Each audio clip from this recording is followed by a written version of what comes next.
Hello again, children, and welcome to the second part of my online video assembly. So following on from overcoats, this part is about exhaust pipes and doing your job. And as you know, one of the things I like to talk about in assembly is what I call my toys that live in my garage at home. And one of those toys is my old motor car, my old Triumph. And I love to drive around in my Triumph car, as you know, because I talk about it in assemblies. And one of the reasons, or some of the reasons I love it are, one, it's really fun. It's fun to think that I've got this 50-year-old car and I'm managing to drive it around from Felixstowe to Woodbridge and back again, and everything's fine. Two, because I like the way it looks. I like the way it's designed. I think it's beautiful, and it's lovely to be able to see it when I look out of my office window or go shopping in it or whatever.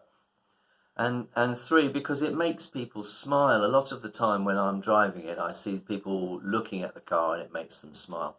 And that's lovely to think that you're bringing some happiness into someone else's life. Also, people say to me often, oh yes, I like your car, and old cars have character. And that's true, they do. And what they mean by that is partly those things I mentioned, that they're well designed, or they're beautifully designed, and they're fun to get around in, and so on. But also, it means they break down. Yes, having character in old cars, for me, it means all those other things, but unfortunately they break down. And so sometimes something goes wrong with the car, and let's say, for example, it gets a hole in the exhaust pipes, or they fall off a bit. As they do sometimes, things fall off old cars, and so they need to get fixed. And it's hard sometimes to do that very quickly, because it's hard sometimes to find the parts for very old cars. And it's hard sometimes to find the garages that know about them and how they work, because they're quite unusual these days. So sometimes when that happens, I have to wait quite a long time for the car to be fixed again, for the exhaust pipe, to get a new exhaust pipe and for it to arrive, and then find someone who can fix it and get it fixed properly. And so I have to be very patient.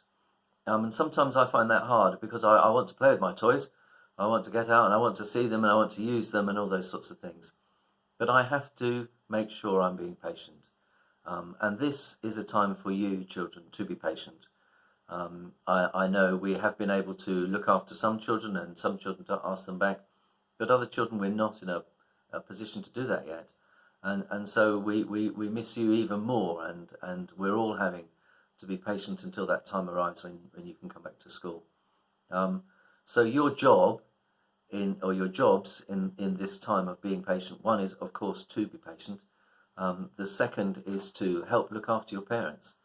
As I mentioned in my last video, this is a difficult time for all of the adults. So you can help them. You can help them by, if you're old enough, occasionally offering to make them a cup of tea.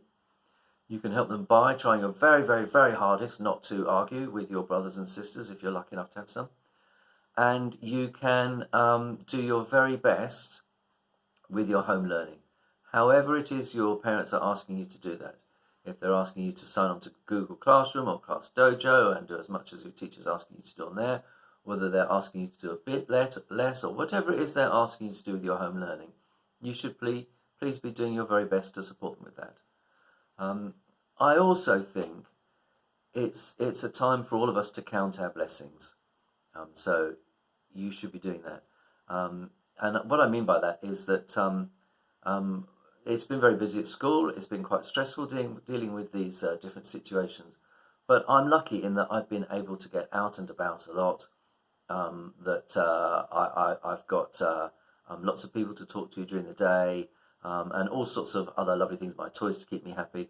So I'm making sure in a difficult time, I'm seeing all the good things around me that I can, and thinking of all the ways that I have good luck and I'm blessed and so on.